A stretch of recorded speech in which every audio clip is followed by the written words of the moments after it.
How could you forget something so basic, Clara? Emily would never be so careless. Beatrice's sharp tone cut through the soft hum of the kitchen fan, her words wrapping around me like a noose. I paused mid-stir, gripping the wooden spoon tighter as my chest tightened. The pot of soup simmered on the stove, its aroma filling the air, but all I could smell was the bitterness in her words. My name is Clara Mason. I'm 32, a nurse, and for the past 3 weeks, the caregiver to my recovering mother-in-law. When Beatrice had surgery last month, I moved into her house, balancing my shifts at the hospital with endless nights by her side. I wanted to help, not out of obligation, but because it felt like the right thing to do. I hoped it might soften the years of cold distance between us. But no matter how much I tried, it seemed my efforts were always invisible, overshadowed by Emily, her perfect daughter, who breezed in once a week, smiling for the camera before leaving just as quickly. I didn't know how to respond. My throat felt dry, and the words I wanted to say caught like thorns in my chest. Beatrice turned back to the table, muttering something under her breath, her disapproval settling over the room like a heavy fog. Emily, of course, was nowhere to be found. She was already running late for her weekly appearance. And yet, Beatrice spoke of her as if she were the one standing here, ladle in hand, taking care of her every need. Careless. That word felt like a knife twisting in my stomach. I had given up everything for the past 3 weeks, canceled plans, traded shifts, even missed my anniversary dinner with Ben, all to be here. And for what? To be labeled careless because I hadn't added enough salt to the soup? Meanwhile, Emily could float in for an hour, snap a selfie by Beatrice's bedside, and walk out with all the credit. I stared into the pot, my hand trembling slightly as I stirred. Anger began to simmer, bubbling just below the surface. It wasn't just Beatrice's words. It was the smugness Emily exuded in every moment of her carefully orchestrated visits. She knew exactly how to frame herself as the devoted daughter, and she knew I wouldn't fight back. At least not until now. Just as I opened my mouth to defend myself, the front door creaked open, and Emily strolled in, her heels clicking against the hardwood floor. "Smells good in here," she chirped, holding a bouquet of flowers in one hand and her phone in the other, as though she'd just dropped by to brighten everyone's day. She glanced at me briefly, her smile lingering a second too long, then turned her attention to Beatrice. "How's my favorite patient today?" she cooed, leaning down to kiss her mother on the cheek. Beatrice's face lit up, her earlier frustration with me vanishing like a puff of smoke. "Emily, sweetheart, you're just in time. I was telling Clara how important it is to pay attention to the little things." Not that she'd understand, she added with a pointed glance in my direction.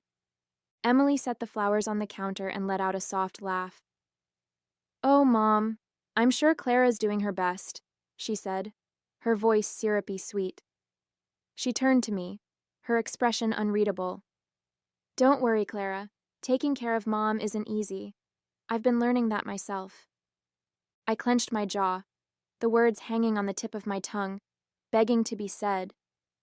But Emily was already moving, pulling her phone out for what I knew was coming next. She posed next to Beatrice, leaning in with a radiant smile as her camera clicked.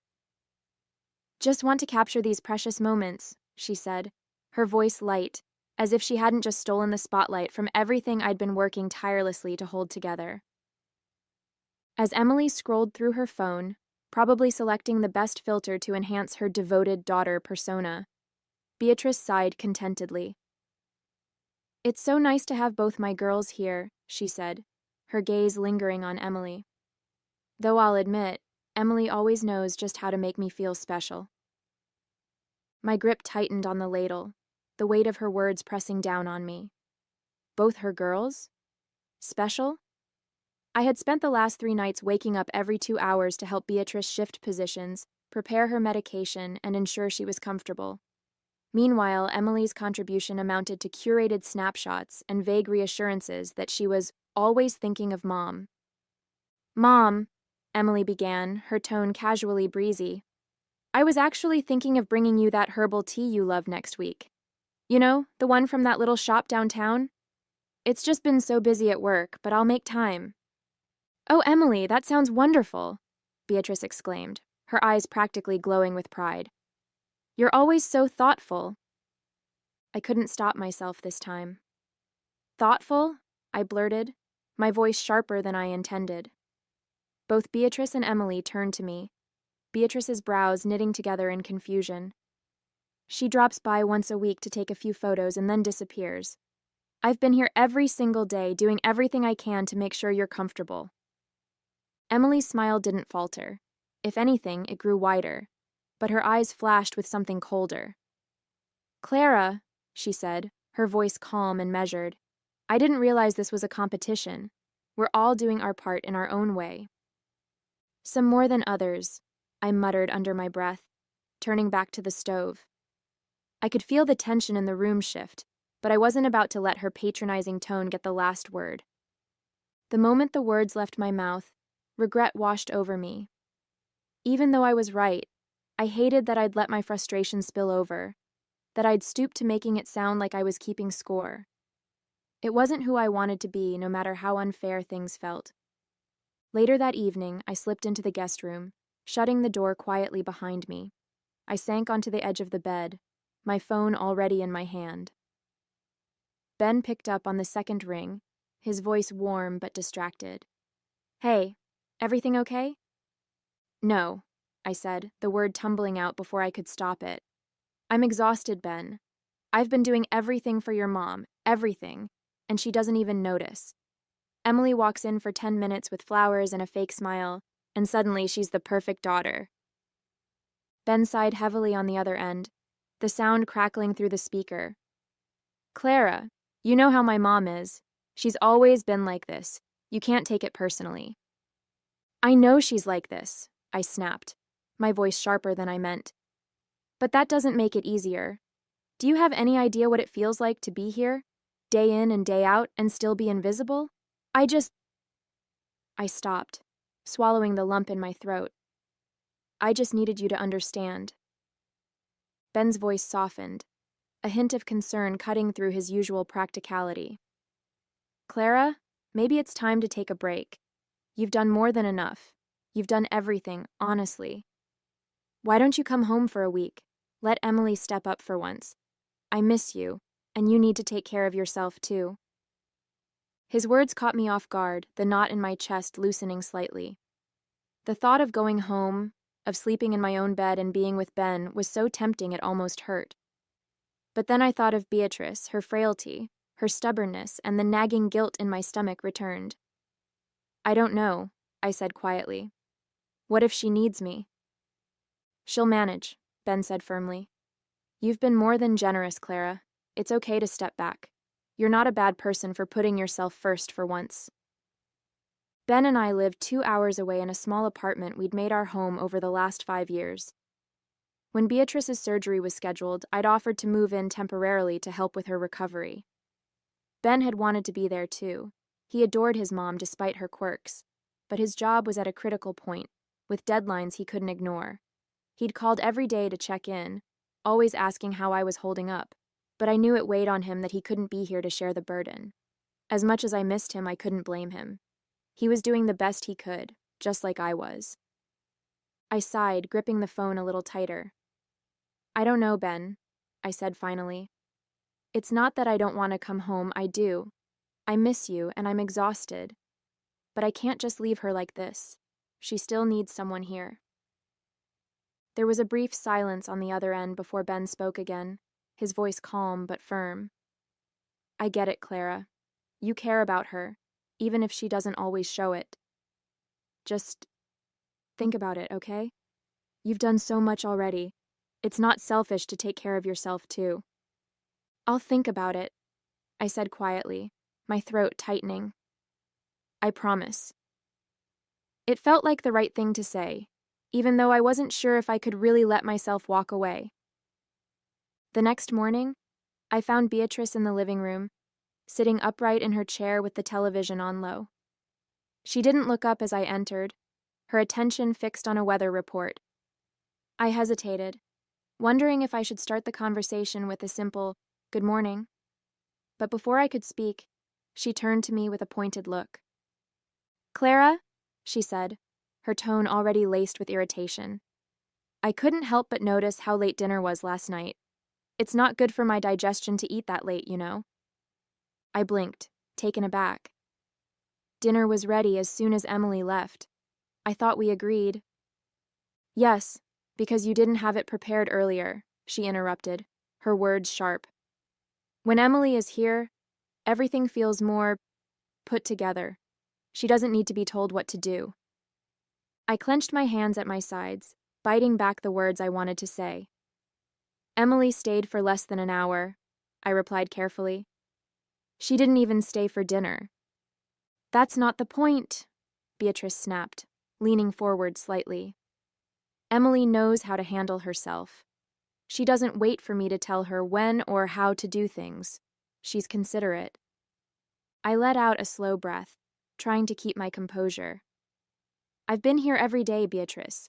I've been doing everything I can to make sure you're comfortable. And yet, somehow, it always feels like a struggle, she shot back, her voice growing colder. You're here physically, Clara, but emotionally, you're checked out. You don't seem like you actually want to be here. Her words struck like a blow, my chest tightening. That's not fair, I said, my voice trembling despite my efforts to stay calm. I've put my life on hold to be here for you. I've been sacrificing, she cut in, her tone dripping with sarcasm. Oh, how noble of you. If it's such a burden, Clara, maybe you should have just let Emily handle it. She's busy, yes, but at least she doesn't make me feel like I'm an inconvenience. I opened my mouth, then closed it, unsure of how to respond. The hurt and anger bubbled inside me, but I knew saying anything more would only make it worse. Instead, I straightened, my voice quiet but firm. I'm doing my best, Beatrice. I'm sorry if that's not enough. She waved a hand dismissively, turning back to the television. Your best isn't what I need, Clara. Emily understands me in ways you never will. The room felt suffocating, her words hanging in the air like smoke. Without another word, I turned and left, retreating to the guest room to collect myself. Tears pricked at my eyes, but I refused to let them fall. Not yet. Not in front of her. Sitting on the edge of the guest bed, I stared at the neatly folded clothes in my suitcase, my thoughts swirling. Beatrice's words replayed in my mind, each one digging deeper into the ache that had been building for weeks. No matter how much I gave, how much I tried, it was never enough. And it never would be. I picked up my phone and scrolled through my messages, landing on the last one from Ben. You've done enough, Clara. Please come home. The words felt heavier now, but they also carried a clarity I hadn't wanted to admit before. Ben was right. I had done enough. I'd given up my time, my energy, and my peace of mind to be here, hoping it might make a difference. But nothing I did would ever compare to the pedestal Beatrice had placed Emily on. I couldn't keep sacrificing myself for someone who didn't see me, who didn't value what I was giving. I let out a shaky breath, wiping the tears that threatened to spill. It wasn't about giving up. It was about knowing when I'd reached my limit. For my own sanity, I had to stop waiting for Beatrice's approval. I had to go home. I decided to talk to Barris that afternoon. The air between us was thick, heavy with everything that had been left unsaid. My heart pounded as I stepped forward, determined to finally speak my mind. Beatrice, I began, my voice steady but soft. I need to talk to you. She glanced up briefly, her expression unreadable. If this is about dinner tonight, I'd rather you focus on getting it right than wasting time chatting. My jaw tightened, but I pushed through. No, it's not about dinner. It's about how I've been treated since I got here. Her hand froze mid-stir, and she finally looked at me, one eyebrow arched. Oh? And how exactly have you been treated, Clara? I took a deep breath, the words spilling out before I could second-guess myself. I've been here every day, doing everything I can to take care of you. I've rearranged my life, missed important moments, and given you all of my energy. And yet, no matter what I do, it's never enough. You've made it clear time and time again that you don't value me, and honestly, I'm tired of being treated like I'm worthless. She set her spoon down with a deliberate clink, folding her hands in front of her. Well, she said coolly, if you're tired, Clara, no one's forcing you to stay. Frankly, Emily would do a much better job anyway. She always has. Her words stung, sharper than I'd expected, but I refused to let her see how much they hurt. Emily isn't here, Beatrice, I said, my voice firmer now. She's never here for more than an hour or two. I've been the one taking care of you. But if you think she can do better, then fine. I'm done. Beatrice didn't flinch, her expression hard as stone. Good, she said with disdain. I won't miss the complaining. At least Emily knows how to show respect. I nodded slowly, the finality of her words settling over me like a cold weight. I hope she can give you what you need, I said quietly, because I won't be back. Without waiting for her response, I turned and walked away, my chest tight but my head held high. It was over. I was done. Back in the guest room, I packed my things with quiet determination. Each folded piece of clothing felt like another weight lifted off my shoulders. Beatrice's cutting words still rang in my ears, but I shoved them aside. It was over. I was done bending myself into knots for someone who didn't value me. Once everything was packed, I sat on the edge of the bed and stared at my phone. My thumb hovered over Emily's number before I pressed call. The line rang several times before she finally picked up. What is it, Clara? Emily answered, her tone clipped and impatient. I'm kind of busy right now. I took a deep breath, refusing to let her attitude get to me. I'm leaving, I said simply. I've packed my things and I'm heading home. Beatrice needs someone here, so congratulations. You're up. What? She snapped, her voice immediately rising. Wait, what are you talking about? You can't just leave. I can, and I am, I said firmly. I've done my part, Emily. It's your turn now. She let out a high-pitched laugh, the kind that came more from disbelief than amusement. Oh, sure. Just drop everything on me, why don't you? Do you have any idea how busy I am? I can't just... I've been here for weeks, I cut in, my voice steady. You've had time to prepare for this. Mom's your responsibility too, and she seems to think you're better at this anyway. I'm sure you'll figure it out. Are you kidding me? Emily shrieked, her tone growing more frantic. I don't have time to babysit her. That's your thing, Clara. You're the caretaker, not me. Not anymore, I said, my voice cold. Good luck, Emily. Before she could respond, I hung up, exhaling a shaky breath. I stood, grabbed my suitcase, and headed for the door. I didn't owe anyone an explanation. It was time to leave. 4 days had passed since I left, and I had tried my best not to think about what might be happening back at Beatrice's house. But when my phone buzzed late that evening, I saw her name flashing on the screen. A part of me wanted to ignore it, but curiosity, and maybe a bit of guilt, got the better of me. I picked up. Hello? I said cautiously. Clara, Beatrice's voice came through, shaky and strained. She sounded different, tired, maybe even desperate. I need to talk to you. I hesitated, unsure of what to say. Is everything okay? No, she admitted, the word heavy with frustration and something else I couldn't quite place. Emily hasn't been here since you left. She's barely answering my calls, and when she does, she has some excuse about work or being too busy. She promised me she'd be here. I bit my lip, resisting the urge to say I told you so. Instead, I stayed quiet, letting her vent. I've had to do everything on my own, Beatrice continued, her voice trembling. I can't even manage the stairs some days. I don't know what to do, Clara. I feel completely abandoned.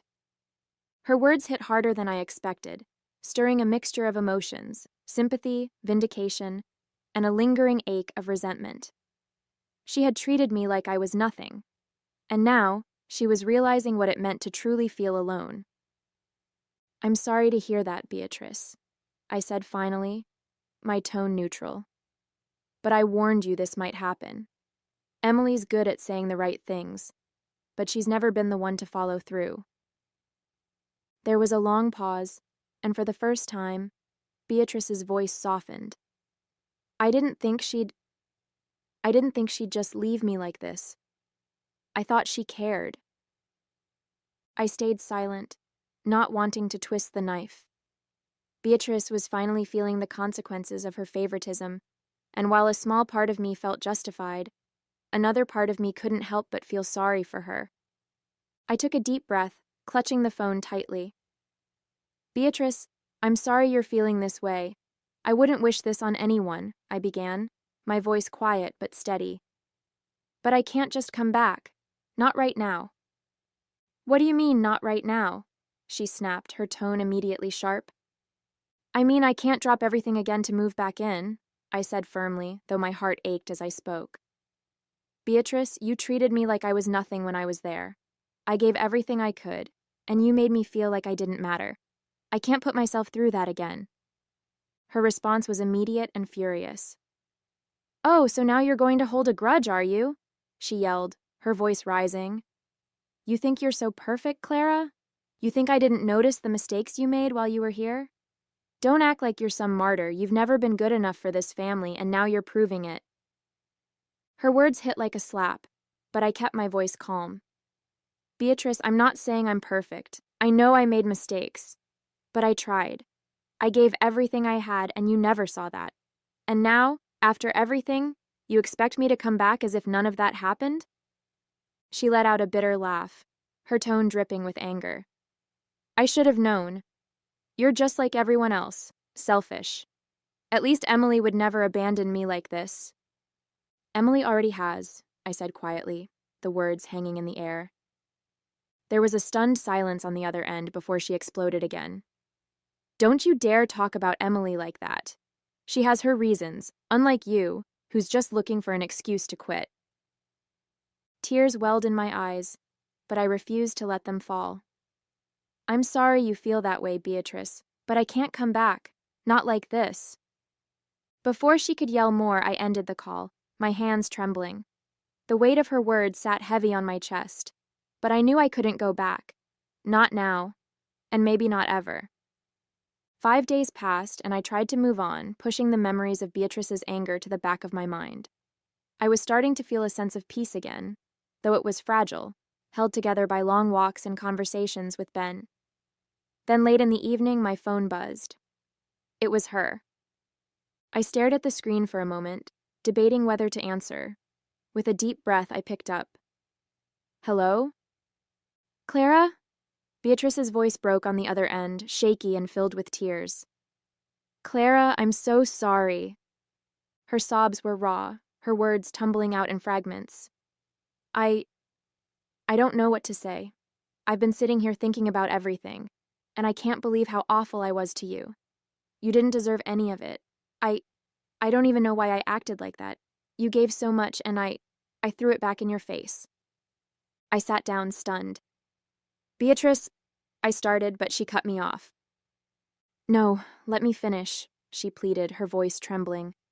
I've been so unfair to you, Clara. So blind. You didn't have to come here, but you did. You took care of me when no one else would. And I treated you so terribly. Her sobs deepened and my chest tightened.